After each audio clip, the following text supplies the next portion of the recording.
Nearly every TV show just presents episodes, and everyone accepts it as is. Not so with Batman the Animated Series. In fact, the issue of episode order has spurred many hotly contested debates. Why is this? The answer is much more complicated than you might think. In order to lay this out as logically and concisely as possible, let's first step back into how the television world was perceived in the early 1990s. You see, nowadays, the most common format for shows is to do season-long story arcs. And this type of storytelling kind of did not exist when BTAS was being made.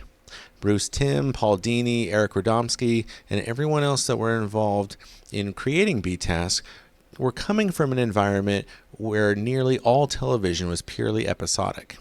So as we walk through the rest of this explanation, please keep in mind that the environment was just simply different back then. Batman the Animated Series was an instant hit. The show functionally created a new category in American television where animation was no longer just cartoons for kids. Everyone involved with production knew that they had something special in their hands, but the release schedule was fairly inconsistent. The baseline standard was to release a new episode 5 times a week, but the first 8 episodes ran for a week straight, starting on a Saturday. This is why The Cat and the Claw Parts 1 and 2 were so far apart on the air date schedule. Part 1, the first episode ever aired, was shown on a Saturday, and Part 2 came out the following Saturday. It just happened to be that they released 6 episodes in between. After that, they did a standard weekday afternoon for a while, but it didn't last long. Just 3 months after BTAS was born, Fox decided to air additional episodes on Sunday nights. Unfortunately, they put those ones in a time slot that competed directly with the news show 60 Minutes. The Sunday ratings for BTAS never got good, and it was pulled from that slot just a few months later. Around this time, inconsistencies started popping up with the weekday schedule. I don't know why. Were there special events that preempted the show for that day? Were they filled in with a rerun? Or what? What I do know is that less than a year after its premiere, the releasing of episodes was already a bit of a mess, definitely not on a regular, consistent schedule. Reportedly, they were rushing to produce at least 65 episodes, as this was the minimum required at the time to be syndicated. The 65th episode of BTAS was released 1 year and 12 days after the first episode, and the following year, Fox moved the show to Saturday morning and reduced the output to once a week. The original run ended with only 85 episodes, 65 of which happened in the first 13 months. It is surprising that a show that received high praise from fans and critics alike ended so early. Yes, the show was picked up by the WB and continued as the new Batman adventures. But we're not going to go there in this discussion, as that episode order is not really questioned by anyone.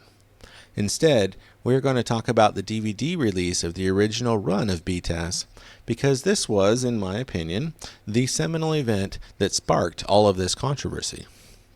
You see, someone decided that the first venture into the home viewing of the entirety of BTAS would feature the production order, or the order in which the episodes were made, instead of the air date order, which is the order in which they were originally presented.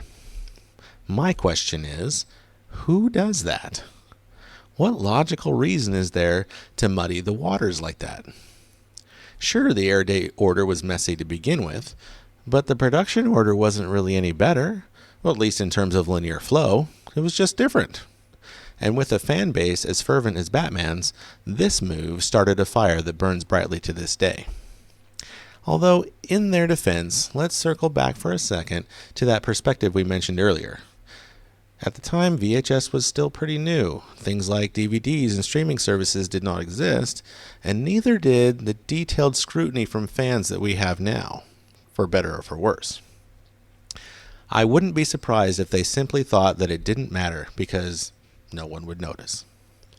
Fast forward to today, and the interwebs now harbor the extensive work of many fans who have laboriously endeavored to quote-unquote fix this disparity by creating a fresh episode order that they feel follows the rules of logic, flow, and chronology better than either of the official versions. There are probably 100 different versions of fan-created episode order. I included one of them in the side-by-side comparison that has been scrolling on your screen. Now, side note, I did not pick the one from comicbookmovie.com because it was better. I only picked it because it claimed to be the definitive order, and that made me chuckle. Placing a fan-made order in the comparisons serves the purpose of showing how different the episode order can reasonably be when one is not burdened by having to make and release the episodes one by one.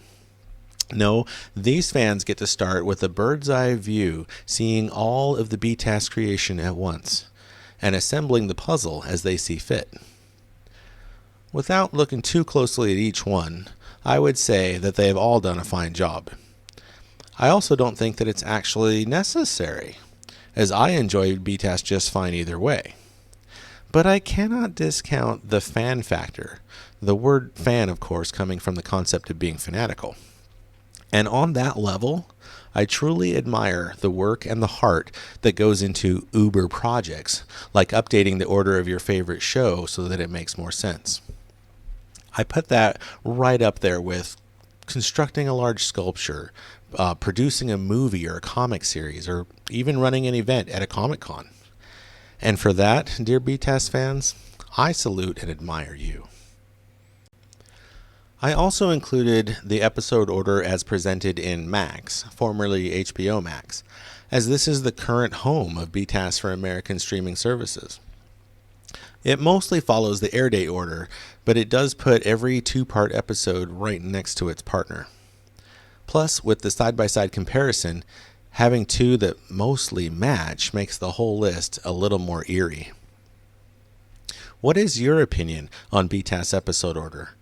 I would particularly like to know if your perspective is based on and flavored by how you originally saw the show, or alternatively, how you watch the show most often.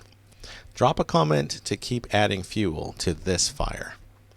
Look for Fans of 90s Batman on Facebook, Instagram, and YouTube.